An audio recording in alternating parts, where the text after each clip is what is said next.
For millennia, a great debate has raged between mere mortals over which is better, What We Do in the Shadows or What We Do in the Shadows.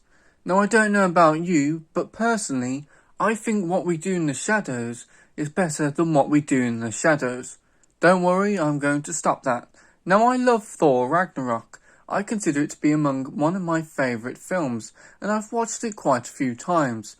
Thor Love and Thunder is a different story. I won't go into detail as I've already released a video detailing my feelings about Love and Thunder and the wider Thor appearances in a video on my channel, but let's just say that I wasn't overly fond of it. I hadn't seen many films by Taika Waititi, the only other one being Jojo Rabbit, which I think is really good, but Love and Thunder had left such a bad taste in my mouth that it sort of soured my view of Taika Waititi. It was perhaps a week after Love and Thunder released that I noticed the film What We Do in the Shadows was available for free on Amazon Prime. So I gave the trailer a quick watch, and I liked what I saw. Better yet, it was a film made by Taika Waititi and Jermaine Clement, another guy I was familiar with, and I am a fan of what I've seen from them. However, I will confess that the film didn't really leave much of an impression with me. Most of the best jokes were in the trailer, and seeing them a second time so quickly after just watching them meant most didn't really land. Not to imply the comedy is bad, because it isn't, there are still a few laugh out loud moments. Just, if you're considering watching the film, avoid the trailer. The film tries to do what most Taika Waititi films do, where there is both humour and pathos.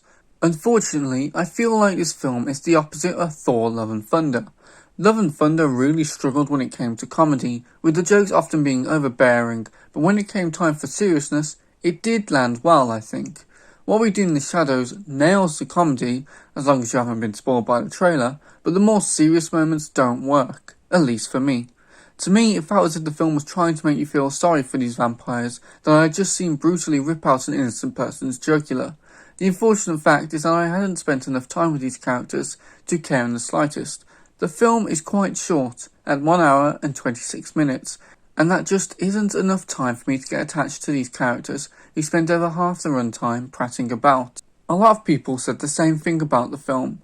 It's pretty good, but it would have been better as a series.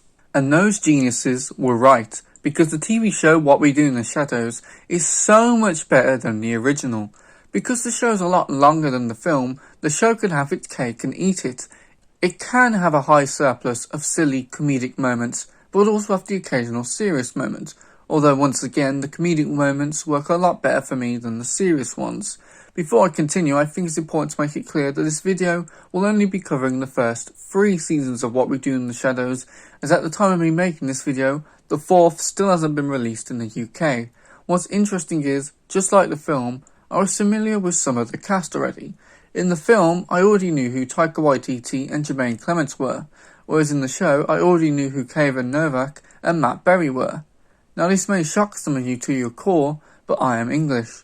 I know, get the gas out of the way. Your worldview has forever been rocked by this, but I need you to get past it.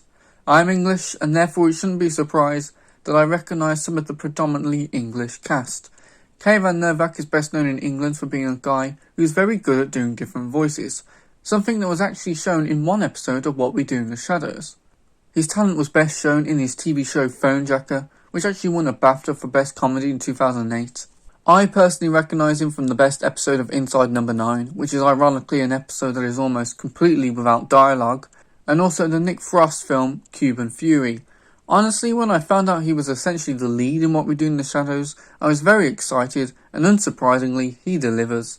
Nandor the Relentless is portrayed as a bit of a buffoon. He's not the smartest, and like his fellow vampires, he hasn't really caught up with the times. He acts like a child and constantly whines for his familiar Guillermo to do the things that he very easily could do for himself. It's funny how soft-spoken the guy is for someone who would destroy villages just for fun, and you get the impression that aside from fighting, this guy doesn't really know how to do anything else. However, the true standout is Laszlo, played perfectly by Matt Berry.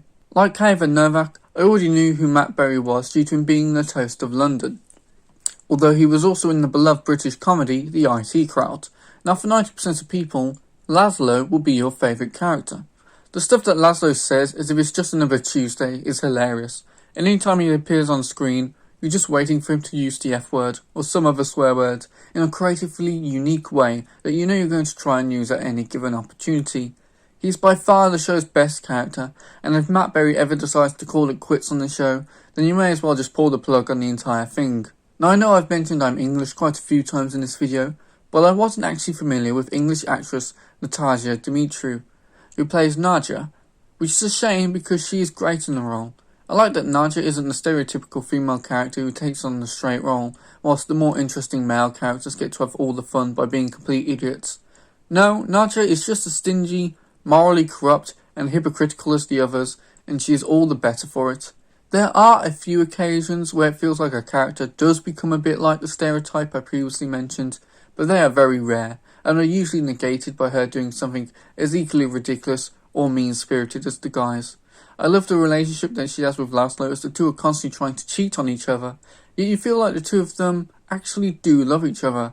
Their romance is complex, which makes both of them feel like complex characters too. Nadja is a wonderful character, and I especially love the little doll version of her character, which reminds me more of Ted than Chucky. Guillermo is a character that kind of sneaks up on you, especially if you're a vampire assassin. In the film, I never really cared about the familiar character, as she was quite forgettable when compared to characters like Stu. However, Guillermo really stands out. I know I said Nandor was the lead character, but that was more due to Kevin Novak's name appearing first in the credits. In reality, Guillermo feels a lot more like the show's lead character. He's the character we follow around most of the time, and the one who experiences the most character growth in the show. He starts out as this almost wimpy guy who doesn't stop going on about how he wishes he was a vampire, and how he's been a familiar for 10 years, and blah blah blah blah blah. You get the message. However, as time goes on, Guillermo starts to talk back to the vampires, and develops a spine.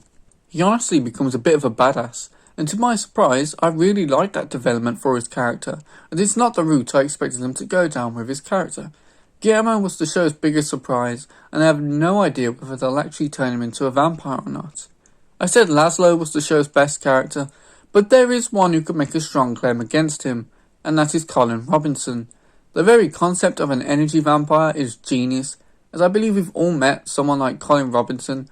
In fact, I can literally think of quite a few people who remind me of Colin Robinson. Whenever he enters the scene, your reaction is a mixture of the characters, "Oh no, he's here now," and amusement at what unrelated fact he'll bring up.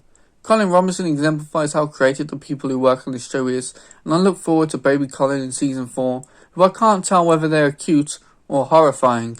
What We Do in the Shadows works better than its film counterpart, because it is longer and makes use of that time to flesh out its characters in interesting and creative ways.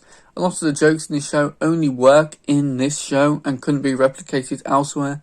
This makes What We Do in the Shadows one of the most unique and best comedies airing at this current moment in time. Whether you like the film or not, I highly recommend watching What We Do in the Shadows, as it is a great way to spend your free time.